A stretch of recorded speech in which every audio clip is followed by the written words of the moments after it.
रसूलुल्लाह सल्लल्लाहु अलैहि वसल्लम पर जब वही नाजिल होती तो आप सल्लल्लाहु अलैहि वसल्लम इस खौफ से कि कोई लफ्ज छूट ना जाए बहुत तेजी से अपनी जुबान मुबारक को हरकत देते थे। आप सल्लल्लाहु अलैहि वसल्लम इस वक्त बहुत सख्ती और मुशक्कत महसूस फरमाते थे। तब अल्लाह ने ये आयात नाजिल फरमाए, ला तुहर्रिक बिही लिसानका लिताजल बिही, ऐ नबी आप कुरान को जल्दी याद करने के लिए अपनी जबान को हरकत ना दें।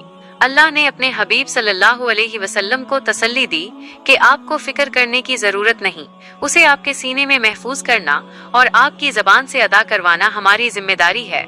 जैसा कि फरमाया, इन्ना अलैना जमाअहु व कुरआनहु, बेशक इसका जमा करना और उसे पढ़वा देना हमारे जिम्मा है। हजरत इब्ने अब्बास रजी अल्लाह अन्हुमा फरमाते हैं कि इसका मतलब ये है कि अल्लाह कुरान को आप सल्लल्लाहु अलैहि वसल्लम के दिल में जमा देगा और आप उसे पढ़ सकेंगे। फिर अल्लाह ने फरमाया, फ़इज़ा क़रानाहु फ़त्तबि क़ुरआनहु, फिर जब हम इसे पढ़ चुके तो आप उसके पढ़ने की पैरवी करें। यानी जब जिब्राईल अलैहिस्सलाम वही लेकर आए तो आप सल्लल्लाहु अलैहि वसल्लम उन्हें खामोशी से सुने।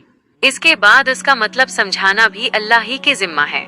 सुम्मा इन्ना अलैना बयानहु, फिर यकीनन उसकी तशरीह बयान भी हमारे ही जिम्मा है।